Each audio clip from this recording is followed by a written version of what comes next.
हम कौन सा एग्ज़ाम की तैयारी कर रहे हैं, शायद हम जेई मेन या जेई एडवांस की तैयारी कर रहे हैं। उसके अंदर एक सब्जेक्ट होता है मैथमेटिक्स। ओके, तो यानी कि हम मैथमेटिक्स नहीं पढ़ते, हम क्या पढ़ते हैं, हम जेई की मैथमेटिक्स पढ़ते हैं, राइट, जो जेई के सिलेबस में होती है और जो जेई के पैटर्न में होती है।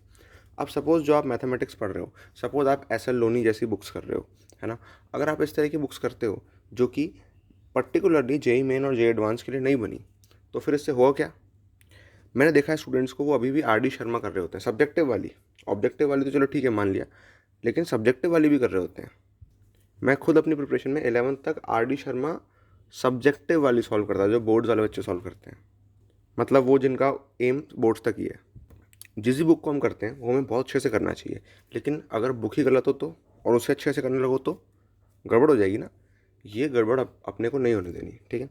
तो मैं तुम्हें बताने वाला हूँ इस वीडियो में कि क्या जेई मेन और जेई एडवांस के लिए मैथमेटिक्स का बेस्ट बुक स्टैक होगा। ओके, क्योंकि अगर तुम्हारे हाथ में गलत चीज़ें लग गई, मैं ये नहीं कह रहा बुक्स ख़राब है ये वाली, मैं ये कह रहा हूँ कि जो तुम्हारा टारगेट है जेई मेन जेई एडवांस्ड, उसके लिए ये मोस्ट रेलिवेंट चीज़ नहीं है ना। तो जब अपना एम ये होता है, अपन दिन रात एक करके लगे हुए हैं, ठीक है, सिलेक्शन रेशियो जो है वो इतना कम है, ठीक है, तो इस ऐसे में बहुत इंपॉर्टेंट है कि अपन वही करें जो नीडेड है ना। उस पर्टिकुलर काम के लिए जितनी ज़रूरत है उतना ही करें, है ना, इधर उधर की बात ना करें, ठीक है।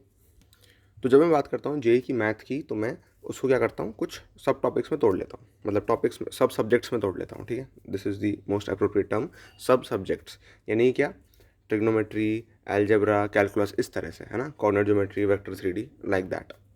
तो जब हम इसको इस तरह से ब्रेक कर लेते हैं, अब हम इंडिविजुअल को देख सकते हैं, और जो इनकी बुक्स भी मिलती है ना मार्केट में, वो भी ऐसे ही मिलती है ना। कॉर्नर ज्योमेट्री की सेंगेज अलग मिल रही होगी, कैलकुलस की अमित एम अग्रवाल अलग मिल रही होगी, डिफरेंशियल की अलग, इंटीग्रल की अलग, इस तरह से। ऑलराइट, तो हम ये देखते हैं कि अगर किसी को जेई एडवांस जिसका टारगेट है ना, लेकिन उसको जेई मेन भी करना है, तो उसके लिए क्या बुक सही रहेंगी।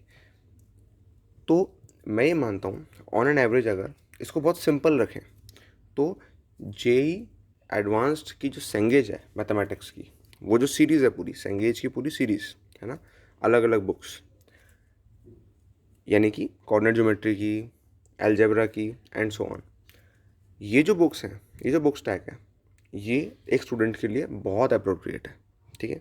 लेकिन यहाँ पे कुछ चीज़ें हैं जो ध्यान में रखनी है। वो स्टूडेंट्स जो बिल्कुल बेसिक से शुरू कर रहे हैं, हो सकता है, ठीक है, मे बी, कि वो इन बुक्स के साथ कनेक्ट ना कर पाएँ, ठीक है। तो उसके लिए क्या कर सकते हो आप, कोई ऐसी बेसिक बुक उठा सकते हो, लेकिन ऐसी भी ना हो आर डी शर्मा सब्जेक्टिव जैसी, ठीक है। आर डी शर्मा ऑब्जेक्टिव आप उठा सकते हो, है ना, इसमें कोई दिक्कत नहीं है। या अगर आपके कोचिंग मटेरियल में कुछ बेसिक से शुरू किया है, you can start from there, but Cengage करनी है यार, ये समझ लेना, ठीक है।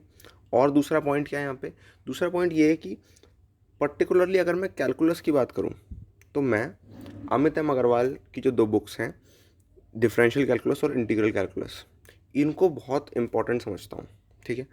अगर हम बात करें जेई एडवांस की, क्योंकि इन कैलकुलस की जो सेंगेज में जिस तरह के क्वेश्चंस हैं, है ना, जेई एडवांस में मैं ये मानता हूँ कि उससे मुश्किल क्वेश्चन आते हैं, ठीक है, या फिर उससे थोड़े अलग क्वेश्चन आते हैं। लेकिन अमितम अग्रवाल में जिस तरह से कवर्ड है, किसी का जेई एडवांस अच्छे से कवर हो सकता है कैलकुलस पोर्शन, ठीक है, नो डाउट। तो कैलकुलस के लिए मैं ये रिकमेंड करूँगा। लेकिन यहाँ पे ये हो सकता है गेम कि ये आपको बुक शुरू शुरू में मुश्किल लगे, ठीक है। शुरू शुरू में तो सारी ही चीज़ें मुश्किल लगती हैं, इसका मतलब ये थोड़ी करना नहीं है, करना यही है। अब अगर ये मुश्किल लग रहा है सपोज, तो कोई बात नहीं, आप ऐसा भी कर सकते हो कि सेंगेज कैलकुलस कर सकते हो, उसके आपने जस्ट थ्योरी और एग्जांपल्स कर लिए, और फिर आप क्वेश्चंस करने के लिए इस पे आ गए, अरिहंत पे, है ना, यानी कि अमितम अग्रवाल पे। अब कुछ चीज़ें जिनका ध्यान हमें रखना है, एक तो ये कि कुछ चैप्टर्स होते हैं जैसे कि बेसिक मैथमेटिक्स, है ना, लॉगरिदम्स और ट्रिग्नोमेट्री और वेक्टर्स के बेसिक्स, है ना, इस तरह के कुछ चैप्टर्स होते हैं जिनको हमें ना फुल्ली ऐसे नहीं करना होता कि हम उनके थ्योरी एग्जांपल सब करेंगे, सिंगल करेक्ट करेंगे, प्रीवियस ईयर करेंगे, क्योंकि यार ये बहुत ऐसे टॉपिक्स हैं जो कि इन पे क्वेश्चन आते ही नहीं है ना। ये ज़्यादातर अलग जो चैप्टर्स होते हैं उनके अंदर मिक्स होते हैं ये, है ना। तो इन्हें हमें बुक से इस तरह से नहीं करना चाहिए कि हम इसको पूरा पूरा पूरा कंप्लीट कर रहे हैं, क्योंकि इसको पूरा पूरा कंप्लीट करने में अगर आपको ऐसा लग रहा है कि जेई एडवांस के क्वेश्चन आपने इसके लगा लिए, बट जेई एडवांस में ऐसे क्वेश्चन आते ही नहीं है ना। बेसिक मैथमेटिक्स और इस तरह की चीज़ों के डायरेक्ट क्वेश्चंस आते नहीं हैं, बहुत कम आते हैं, है ना। तो ये मत सोचना कि ये कर लिया तो इससे इस चैप्टर को हमने तैयार कर लिया। नहीं, इन चैप्टर्स को आपको ऐसे करना होता है कि आपने बेसिक पढ़ लिए, ठीक है, सारी चीज़ें आपने पढ़ ली, ओके, आपने अपनी तरफ से इस चैप्टर को डन कर दिया।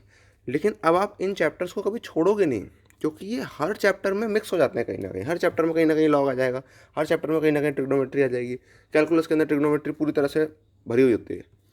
तो अपने को हमेशा इन टॉपिक्स को रिवाइज करते रहना होगा, रिवाइव करते रहना होगा। इनको ये मत करना कि ये चैप्टर कर लिया, ये हो गया, ये डन। डन नहीं होता इसमें, ये हर जगह आएगा। तो इसको आपको कंटिन्यूसली रिवाइज भी करना है, इस तरह के चैप्टर्स को, है ना, इस तरह के टॉपिक्स को जो कि हर चैप्टर में कहीं ना कहीं अपनी जगह बना लेते हैं। ऑलराइट। कई बार मैंने देखा है लोगों की कैलकुलस अच्छी होती है, लेकिन जस्ट बिकॉज उनको वो ट्रिग्नोमेट्री के फॉर्मूले सही याद नहीं है उस वक्त, वो उस क्वेश्चन को नहीं कर पाते। जस्ट बिकॉज दैट कैलकुलस का कॉन्सेप्ट उनको क्लियर है, उन्हें पता है इंटीग्रेशन क्या कॉन्सेप्ट है, क्या चीज़ें करनी होती हैं, क्या नहीं करनी होती। जस्ट बिकॉज एक आइडेंटिटी याद नहीं थी, इस वजह से गड़बड़ हो गई। तो ये 3 पॉइंट्स बहुत ही इंपॉर्टेंट हैं, ठीक है, बुक्स को करते टाइम। अब किसी के मन में ये होगा कि भैया मुझे ना और एडवांस करना है, तो मैं क्या करूँ।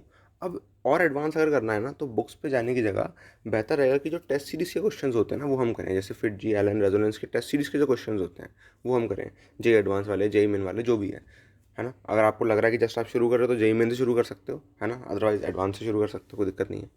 तो क्या करेंगे, एडवांस क्वेश्चन के लिए क्या, टेस्ट सीरीज़, ओके।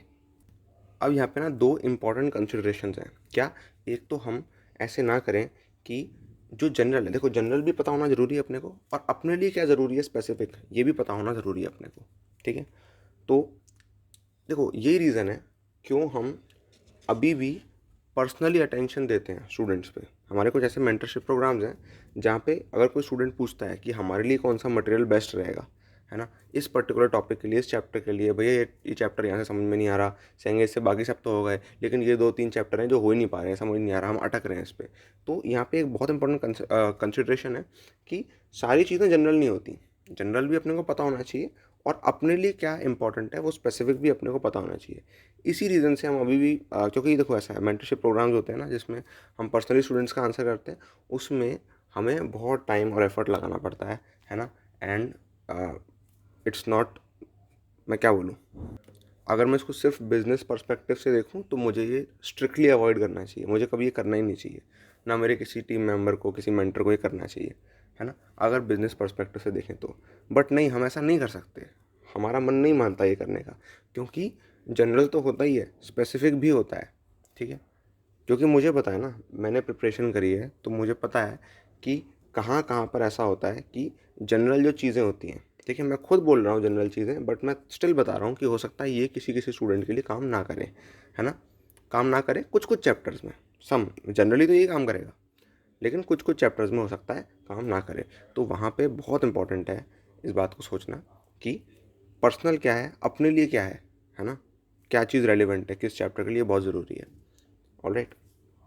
दूसरा कंसिडरेशन ये कि जब हम एडवांस क्वेश्चंस करेंगे, टेस्ट सीरीज से क्वेश्चंस करेंगे, तो हो सकता है हमें बहुत डिमोटिवेशन महसूस हो सकता है हम उन चैप्टर्स के उन क्वेश्चंस को कर ही नहीं पा रहे हैं, ठीक है, ऐसा हो सकता है, ठीक है, मेरे साथ भी ऐसा हुआ था, तुम्हारे साथ भी ऐसा हो सकता है, बहुत स्टूडेंट्स के साथ मैं देखता हूँ ऐसा होता है।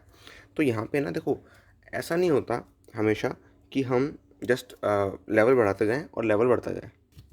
ये 3 पॉइंट्स का ध्यान रखना है। ये आपका बुक स्टैक है।